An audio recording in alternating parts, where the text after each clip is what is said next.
কতদিন গোস্ত খাইতাম, গোস্ত খাইতে বলছি। আমরা ঈদের দিন গোস্ত খাবো। তুমি কেমন বাপ, আজকে ঈদের দিন একটু গোস্ত আনতে পারলো না? মায়েরা খাইতো। আমার বাপ মা কেন যে তোমার লোক আমরা বিয়ে দিছিল, কি ব্যাপার? তুমি না গোস্ত আনতে গেলে, কেউ গোস্ত দেয় নাই? মানুষের কাছে কোনো কিছু চাউন যাতে কঠিন মনে হয় আগে জানতাম না, আমি মুখ ফুটে চাইতে পারি নাই। আপু তুমি কান্দো না, আমি গোস্ত খাবো না, আমি ভাত খাবো।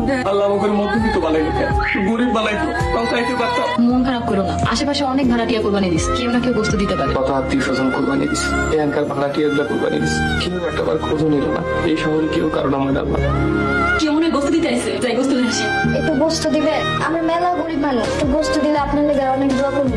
দেন এই গরিবরা একটু গোস্ত দেন, আমরা তো সারা বছর গোস্ত খাইতে পারি না, কুরবানির ঈদ আইলে একটু গোস্ত খাইতে পারি। আমরা তো কোরবানি দেই। আচ্ছা ঠিক আছে, এই নে শোনো, তুমি কি আমার কাছে দুটো গোস্ত বিক্রি করতে পারবে? আমার মায়ের ঈদের দিন আইনা খাওয়াইতাম, কানাকাটি করতেছে, টাকার অভাবে গোস্ত কিনতে পারিনি। দেখা লাগবে, আপনি একটা বাটি রাখেন, আমি দিতেছি। কি করতেছো? অন্তত দিলেই হলো। রাখেন তো আন্টি, আমি তো আর মেলা বাড়ি থেকে গোস্তটা খাই যেতে পারবো, আপনি তো এটা পারবেন। হ্যাঁ ঠিকই কইছো, মধ্যবিত্ত না হয়ে আর তোমার মতো গরিব হলেই মনে ভালো। আন্টি আপনার পরিবারের সবাই এলে গোস্তটা খায়, আমরা তো গরিব মানুষ, গরিব মানুষের কষ্ট বুঝি। গরিব হইলেও তোমার মনটা অনেক বড়। মানুষকে কেন চাই গোস্ত দিয়ে মেলা ভালো লাগে, হ্যাঁ এই পরিবারের গোস্ত। স্যার আমার একটু গোস্ত দেবেন, আমরা খুব গরিব মানুষ।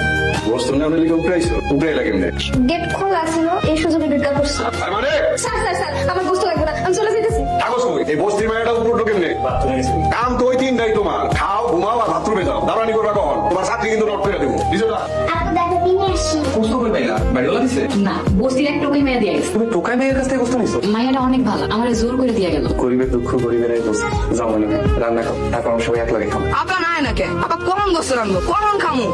গোস্ত কত দোকান আছো? আব্বা এতটি পাইছি, আপার আনতে গেছে। যেহেতু গোস্তটা এই যেখানে গইব চাই চাই গিয়া আপা তুমি গোস্ত করতে পারবো না, বান্দারি খাবো আপা। আপনাদের সব কিছু আগামী হচ্ছে আব্বা না, আব্বা লাগবে না আব্বা।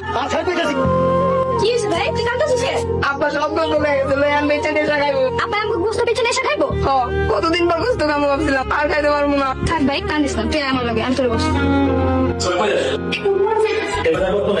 কিন্তু আমরা তো গোস্ত লইতে আনি নাই। উপরে যাও একদম নিচে বাইরে ভাই এমন করেন না, আমার এই ছোট ভাইটা গোস্ত দিয়ে ভাত খাইবে, আজকে ঈদের দিন। উপরে যাও যাও বাইরে ভাই আন্টিকে গোস্ত দিয়েছি, গেলে খাইতে দেবো। এটা দিবস না আন্টি আমার ভাইটা তো গোস্ত দিয়ে ভাত খায়, আন্টি আমার ভাই গোস্ত দিয়ে ভাত ভাই এমন করেন না, আমার ভাইটার একটু গোস্ত খাইতে দেন ভাই।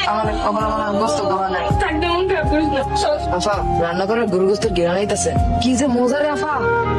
আমি আর গোস্ত খাবো না আপা, গোস্ত খাওয়া ভালো না, গোস্ত খালি গ্যাস হয়, চুলকানি হয়, এর চেয়ে আমাকে পান্তা ভাতি ভালো, অনেক মজা। আমরা পান্তা ভাত খাই।